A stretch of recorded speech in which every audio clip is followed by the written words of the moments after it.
Sage, obviously Mickey got this fight because he asked for you, and I just wonder, what's it like? You seem like a nice guy, and everybody finishes a fight and then they want to ask for you and fight you. What's it like from your point of view to have everybody in the division calling you out? You know, that's a compliment, and it's very nice for people to be calling you out, and I think sometimes you have to be careful what you wish for. What did you do with the bulk of your training for this camp? So this camp, actually, I was training up in Dallas, and then some in California. And did you do more sparring, less sparring than the last camp? Did you change your focus for Mickey in particular? You know, I didn't change my focus for Mickey in particular, just always trying to make myself better, make my game keep improving. So from the stand-up to the wrestling, jiu-jitsu, everything's constantly improving. That's what I'm doing. Are you going into this fight to prove him wrong, to basically say, you know, I'm the real deal? You know, I'm going to this fight to win, and put on a great show. So it's not just that, it's me going out there to win and put on a great show. Do you think he doesn't take you seriously as a fighter? You know, by the words he says and by his actions, he doesn't. And you have to be very humble, and sometimes you have to be careful what you say. He called you in the pre-fight, or the scrum that we just had, he called you a dork, basically. He just said you weren't genuine. Do you take those things personally, or does it just kind of roll off your back? No, sir, I don't take it personally. And, you know, I don't know how someone could say that when they don't know you. So he might be saying that to try to get attention, but anybody that knows me knows who I am. What do you think about him? I mean, here's a guy that's saying that you're not necessarily UFC level, or that, you know, you're created by the media or whatever, and then he's fought, you know, a professional wrestler and a journalist. So I mean, what's your take on him? Do you feel like he should be going through the same criticism that you have? You know, I'm not gonna cut anybody down. He fought two guys that have never had an MMA fight before. So me myself, I'm going up weight class to fight at 170. I'm looking forward to it. I'm prepared. I'm ready. Say, be careful what you ask for. It's about as close we've ever heard a trash talk from you. I mean, did that bother you when he said it? No, sir, it didn't bother me. It's just sometimes people ask for things, and then they have to be careful what they say. So, how did the Apple challenge come about, and like, what was the response that you got on Twitter? Oh, you know, I was actually just playing around. So I happened to have an apple in my house. Me, my brother, and my sister were like, "Hey, Sage, I wonder if you could rip this apple." I was like, "All right, let me try it." So I grabbed the apple, I rip it. I was like, "Do we have another apple? I want to video this." So we got another apple, we videoed it, and I tweeted it out there, posted on Instagram, Facebook, and wanted to see if anybody else can do that. So it was very fun. It seemed like a lot of people responded, they enjoyed it, you know, from you. Was that something you kind of enjoy, kind of interacting with people in those kind of ways? Absolutely, yes, sir. And you know, without the fans, without people, I guess, getting interactions and the people tuning in to watch the fights and to have fun too, there's not a sport. So if we're just out here fighting and no one comes to watch, no one tunes in, then what's the good of that?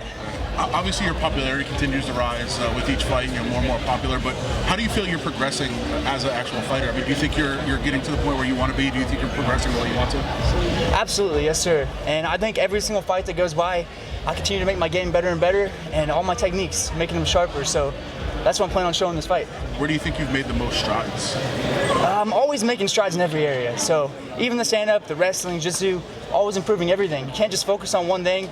It is mixed martial arts, so you have to be well-rounded. How about just confidence of getting in there? I mean, do you feel more and more comfortable every time that you step in, that you're, you know, more just, you know, that you're getting experience and you're coming along in that way? Absolutely, yes, sir, I do. And every fight that goes by, you do get more confident. You know, I ask you every time, but when's the last time you were mad? I can't even think of one. I know everybody gets mad sometimes, but you have to. Like, yeah, I know you have to get mad sometimes, but I can't think of anything. Did having bouts with like Marissa and staff make you mad? I know that those were things that you've dealt with in the past recent months and all. Sure, I didn't like that, but I didn't like that at all. No way. But I was happy when I overcame it, so that was something that I didn't want on me, and it's gone now. That was a good one. I didn't think of that. You got a new striking coach, Tyler up there. Is that new to this camp? Yes, sir, it is. He's a great guy too. Yeah, how did that happen? Because I know he coaches Raymond Daniels, who's also a successful kickboxer. Yes, sir. Actually, me and Raymond Daniels have known each other since we were little kids, so that's pretty interesting. He trains with Tyler Wombles, and me and Tyler came about through him, and we're training together, so it's great.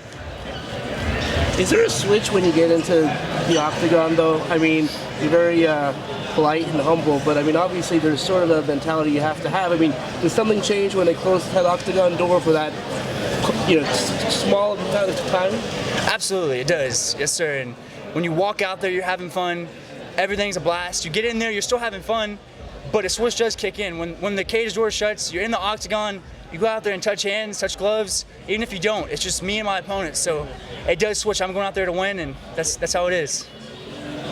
Do you like your current setup better than training at TriStar? I mean, why did you leave TriStar? So at the time I had finals I had to do, and also I was very sick with MRSA, as you mentioned.